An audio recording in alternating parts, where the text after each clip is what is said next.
तो hello guys, कैसे हैं आप सब।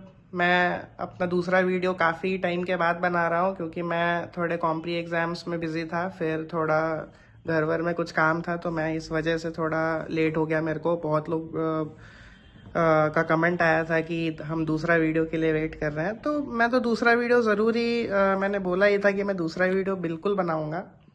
तो बिना किसी देरी के शुरू करते हैं अपना दूसरा वीडियो।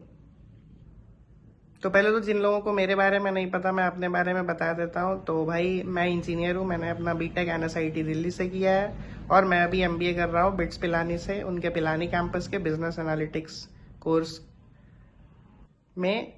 और अभी मैं सेकंड सेमेस्टर में गया हूँ, फर्स्ट ईयर का स्टूडेंट हूँ, एमबीए 2025-27 का। तो बहुत सारे लोग पूछ रहे थे कि एडमिशन का क्या प्रोसीजर है, फिर लोग टीएशिप का प्रोसीजर पूछ रहे थे, फिर लोग प्रैक्टिस स्कूल पूछ रहे थे कि क्या होता है, फिर स्टैट्स के बारे में लोग पूछ रहे थे, फीस के बारे में पूछ रहे थे। तो मैं इन सब के रिगार्डिंग पूरा डिटेल्ड इन्फॉर्मेशन जो है वो आपको दूंगा इस वाले वीडियो में। तो भाई, सबसे पहले एडमिशन प्रोसेस के बारे में जान लेते हैं। तो एडमिशन प्रोसेस यहाँ पे कैसे होता है, क्या है। तो पहले तो आपको कैट, जैट या जीमैट किसी एक में अपीयर होना पड़ेगा, जो कि मैंडेटरी नहीं है, ऐसा इनके ब्रोशर में है। और मेरे क्लास में भी एक दो लोग हैं जिन्होंने ना कैट दिया, ना जैट दिया, ना ही जीमैट दिया। बट मैं आप लोगों को सजेस्ट करूंगा और रिकमेंड भी करूंगा कि अगर आपके 80 या 85 परसेंटाइल से ज़्यादा है और अगर आपने अपीयर किया है, क्योंकि अभी कैट और जैट दोनों हो चुका है, तो वो आपके प्लस में ही जाएगा, वो चीज़ आपके माइनस में नहीं जाएगा। तो आपका अगर 80-85 परसेंटाइल के ऊपर है तो आप बिल्कुल अपने फॉर्म भरते टाइम उस परसेंट। उसके बाद जो एग्जाम मैंडेटरी है वो है इनका बैट एग्जाम, जो कि बिजनेस एनालिटिक्स एप्टीट्यूड टेस्ट है। तो ये एग्जाम आपको मैंडेटरी है देना अगर आप एडमिशन प्रोसेस में पार्टिसिपेट करना चाहते हैं बिट्स पिलानी के एमबीए इन बिजनेस एनालिटिक्स में।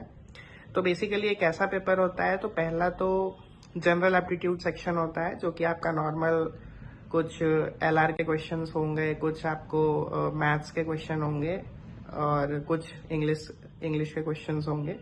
उसके बाद मैनेजेरियल या मैनेजमेंट एप्टीट्यूड सेक्शन होता है, जिसमें फिर से आपको मैथ्स होता है और फिर प्रोग्रामिंग के क्वेश्चंस होते हैं। तो मैं अगर अपने बारे में बताऊं तो मेरा जो बीटेक है वो बायोटेक्नोलॉजी में है और इन्वायरमेंटल में। तो मुझे कोडिंग का नॉलेज नहीं था, तो मैंने कोडिंग सेक्शन को पूरा पूरा स्किप किया था। तो मेरे 174 मार्क्स बने थे बैट में, जो कि टॉप 1 परसेंटाइल में होगा पूरे बैच के। हाँ जी, तो 174 मार्क्स मेरे बने थे, मैंने आपको बताया। और उसके बाद में अगर आपके एक्चुअली इसमें ना एक स्टोरी है कि लास्ट ईयर जो कट ऑफ था वो 125 अराउंड था, बट हमारे टाइम पे जो कट ऑफ था वो 90 मार्क्स था। अब ये कैसे है, क्या है, इनका एडमिशन प्रोसेस है तो ट्रांसपेरेंट, बट अभी क्या है कि बहुत सारे फैक्टर्स कंसिडर किए जाते हैं फाइनल एडमिशन से पहले और इंटरव्यू प्रोसेस शॉर्ट लिस्टिंग के पहले। तो वो आपको तो उतना डिटेल में नहीं बताया जाता है, वो उनका इंटरनल प्रोसेस होता है। बट मैं सजेस्ट करूंगा, आपका बैट स्कोर अगर 120-130 प्लस है, फिर एक बार आपका एडमिशन होता है तो जो फीस है इनका 2 साल का इंक्लूडिंग हॉस्टल एंड मेस, वो 14 to 15 लाख, 15 लाख आप मान सकते हैं, तो 15 अराउंड, क्योंकि आपको पीएस का भी फीस देना पड़ता है। तो 15 लाख इनका फीस है फॉर 2 इयर्स।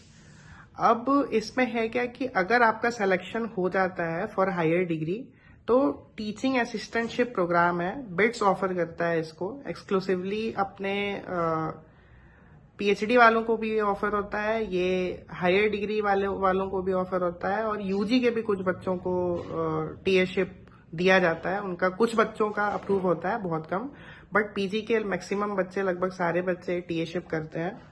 अब टीएशिप में होता क्या है कि टीचिंग असिस्टेंटशिप आप जब करेंगे तो उसमें अलग अलग डिपार्टमेंट्स हैं, जैसे कि एसडब्ल्यूडी है, student welfare division, time table department है, एयूजीएसडी, एजीएसआरडी मतलब कि हायर डिग्री, फिर यूजी का अलग अपना है, फिर अलग अलग डिपार्टमेंट्स है जैसे सोशियोलॉजी, ह्यूमैनिटी, फिर डिपार्टमेंट ऑफ मैनेजमेंट, हमारा डिपार्टमेंट में भी टीचर्स के अंदर आप टीए कर सकते हैं, तो ऐसे रजिस्ट्रार के अंदर आप टीए कर सकते हैं। तो ऐसे अलग अलग डोमेन्स है जहाँ पे आप टीचिंग असिस्टेंटशिप कर सकते हैं।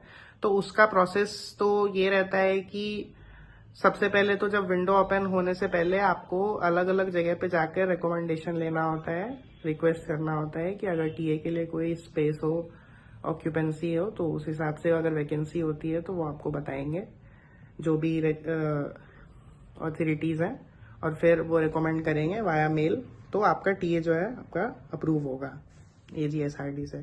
ज्यादा कोई लेंदी प्रोसेस नहीं है, but at the end TA सबका लग जाता है।